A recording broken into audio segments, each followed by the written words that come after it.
It's Saturday, and you know what that means. Time for another collection of quick takes, showing the real and raw side of street epistemology, when conversations don't go quite the way you imagined. Today, we get an inside scoop on Washington's weed industry from James, an object lesson in supporting your family from Briana, and a highly entertaining lesson on priorities from the Dark Lord himself. My name is Nick, and this is Conversations on the Coast. I don't do walking interviews often, but I ran into James near Westlake Center in downtown Seattle, and we agreed to a quick chat as I followed him down the block. James has professional expertise in the marijuana business, and his hot take on Washington's legalization of weed is informed by that experience. I feel like I learned something, but I don't feel like I effectively challenged his reasoning. Let me know what you think about this quick take from James. We can do it as we walk. Where are you headed? I'm just going up that way, one more block. Cool. I'm heading in the general direction of Westlake Center. I'm eventually going to get on the train. Sweet. Well, I'll walk with you this way one block, and then we can go our separate ways. All right, that sounds good. So my name is Nick. Okay. I'm James. James, good to meet you. What I do is I talk to people about something that they believe, maybe something that they think other people should also believe, and then we kind of unpack the reasons for the belief, and we talk about whether the methods that you use to figure out what's true are good methods. That's interesting. Okay. Yeah. So what's something that you believe that you think other people should believe? I don't know. I really have any strong felt beliefs. Okay. Legalized weed, which I regret that decision now looking back at it, but let's do that. Let's do that. So you think that legalization of weed was not a good move? I think that when we decriminalized it, that was the best move.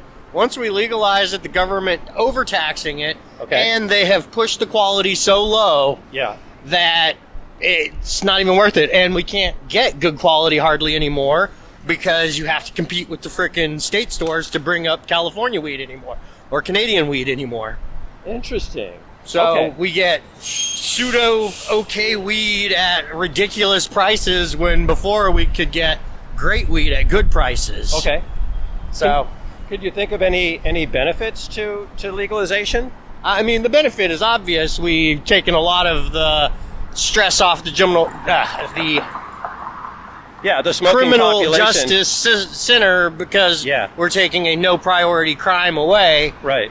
But like I said, the problem is we've lost quality and good price in exchange for not being a criminal anymore. Interesting. What do you think would change that? What would maybe fix the situation? Actual complete legalization, not this state-ran dictatorship we have on it now. Interesting. Why do you believe that would improve the situation? Because then people like me that actually know how to grow good weed or know who to go to talk to in California can actually start bringing good weed back up here instead of what they have at what they call their top shelf weed in the store. I would barely consider middle shelf weed. Interesting. Do you think that people in general believe this or are noticing the quality difference? The average person, probably not, but the connoisseurs such as myself that have been in the weed game for the last 20, 30 years, we definitely noticed. All my friends talk about missing the good old days of getting good weed. Okay. Geez. I think, most of the things you said. So normally what I ask is I ask people like what methods they use to get to those justifications. It sounds like you've been in the industry, you've studied this for a while. Yep. Why is kind of having been in it, having really been deep in it, why is that a good reason to believe that the conclusions you're drawing from that are true? Because, I mean, if you look at the state requirements, your max THC count is like 60% on flower. And I'm sorry, I can get you flower that's well above that. 10 years ago. Okay. I'm no longer in the game anymore. The state ran me out of the game. Yeah. They don't like competition. They threatened to lock me up. So I had to quit playing. Cool. So. I mean, All right. Yeah. Well, that's interesting stuff. Well, this was your block, right? Yep, so you're I'm going to going head that out. way. Cool. Good James, meeting you. it was a pleasure. It was Yep. quick. Have a great day. You too. Thanks.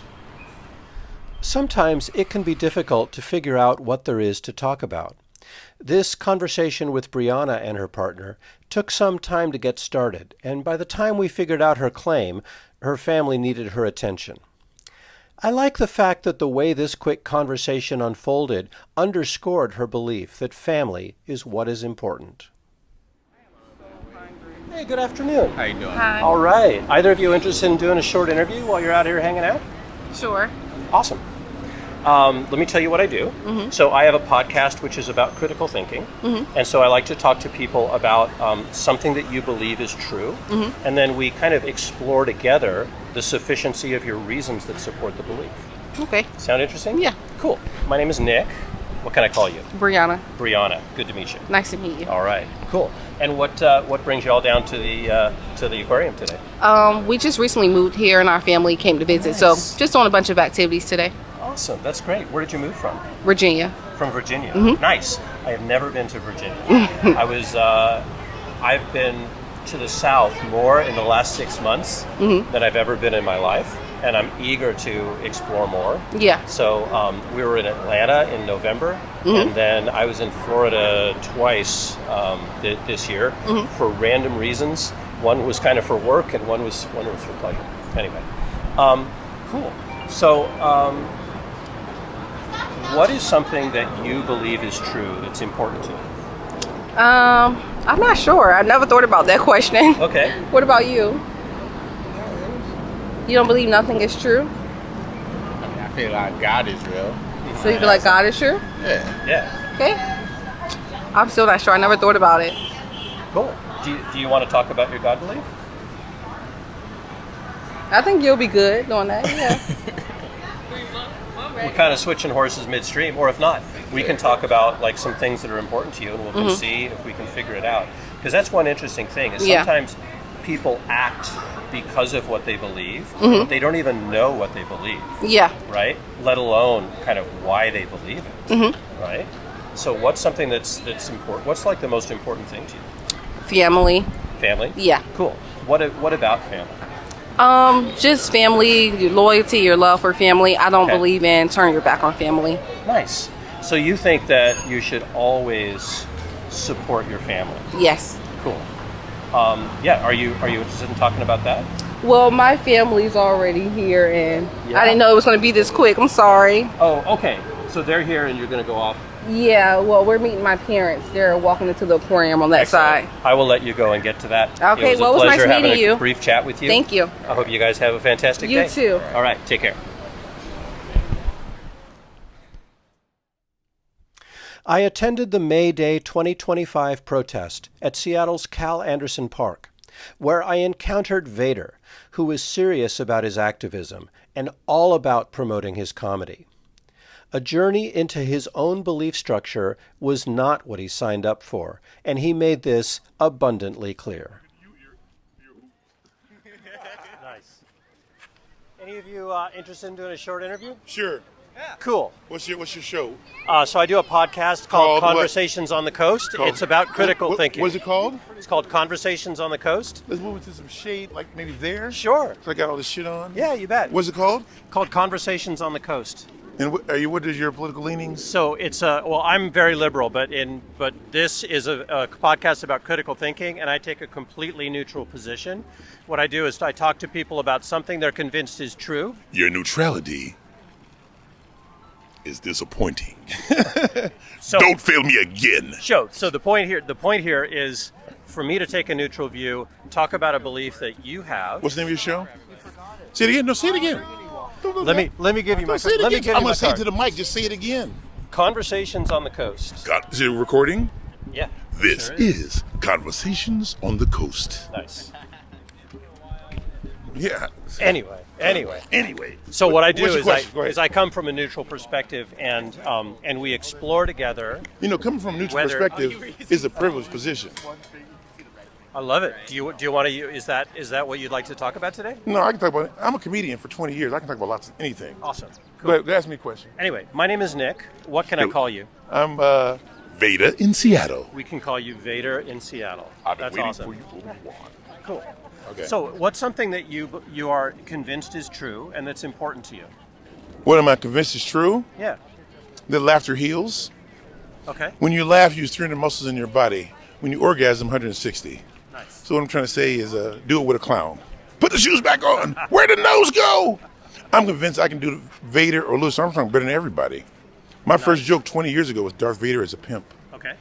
The force is with you, young streetwalker. Nice. Join me and together we can rule this intersection. It is your destiny. Destiny. So, what is your confidence on a scale of 0 to 100 About what? that laughter heals? 97.42. 97.42. So you're pretty confident. I am. All right. What's the main reason that supports that level of confidence in the belief? Well, when you laugh, you use 300 muscles in your body. Yeah. So it's doing stuff we don't know what it's doing. Okay. And so it's releasing chemicals that are different from the stressful chemicals, I would suggest. It makes things lighter. Okay. When you can explain something through humor, Yeah. it becomes remembered. So, Like a good example. yeah. I'll tell you a political joke, my newest one. When people vote, they should vote poor versus rich, but they don't. They vote poor versus rich and think they're going to be rich. Sure. And it's a good way to tell if you're going to be rich or not. If you even know what top ramen is, Yeah. your ass ain't going to be rich. If you ever got excited macaroni and cheese is $3 for $1, you're not going to be rich. One night before me, the comedian said, Republicans are for white people. I said, no, Republicans are for really, really, really, really, really rich white people. Because if you're poor and white, you're black. And your name might as well be Jamal with some big ass lips. Preach. Okay. So you said something interesting in there. Okay. Which is you said. It wasn't all interesting. You said. Phyllis Diller said you don't have to be funny the entire time. You just have to be interesting. That is interesting. I know. So, what I'm interested in doing is exploring your epistemology. How do you decide what's true? You said something in there. First of all, saying that I'm going to say something that's true is overreach. Sure. First of all, I'm going to say things. I'll tell you something. What's true? Here's something that's true. No one's really anti-woke. They're just already against whatever you want them to be woke about. Yeah, Because even those right-wing Republican Yeah. will woke you to the Second Amendment 5 minutes after a mass shooting while the bodies are warm. Yeah. Now, So- did you hear what I just said there? I want to. No, that was super tight, I what I want to said. rewind back to talking about how laughter heals. Right? Okay, okay. You said there are these muscles that I are don't know activated. that shit for sure, but Hang I on, know hang that it on, works. hang on, hang I know on, that people hang on. had cancer, went into a hotel room and watched what they thought was funny, Yeah. and came out without cancer. All right. Okay. So, but what Yeah. you said was a lot of chemicals get released and nobody Possibly. knows what's happening. Right. Okay. Yeah. If nobody knows what's happening, is that a This good, is really the point you want to make with me right now? This is really the point I want All to right, make. go ahead, because go ahead. That's Go ahead. That's what you chose. All right, So, go ahead. Um, Yeah, go ahead. Go ahead. if you don't know what the chemicals are doing, why is that a good reason to support 97% confidence? Well, that first of laughter all, heals? we're here to protest. And I told you laughter heals. You've heard that shit before, Sure. right? I said before, I don't know that it does, but I'm making a fucking guess. Okay. And you took it to the truth level, which is irritating as fuck, because you're wasting my motherfucking time, because I'm over here in a protest, and you know what I'm saying? And the way, I did a show called Funny to the Moon, where I would debate with people for 3 hours. So I hear people argue. Yeah. So you haven't said shit, but you still want to debate what I said. I'm No, not I'm interested in debating. I said, I'm interested in knowing but your when you're in the perspective. middle, Sure. you can play devil's advocate from either direction, and it's really a waste of everybody's time. Good night. All right. Have a great day. Well, thank you, Vader. Yeah, You're a funny guy, I am. and I'm the big funny. it's good to meet you. I got shit in my hand. All right. Have a good day. Enjoy. Have a great one. You've been listening to Conversations on the Coast, a series from Washington State featuring civil conversations using street epistemology to explore what people believe and why. Find out more at streetepistemology.com. You can learn how to have these conversations in your own life at navigatingbeliefs.com.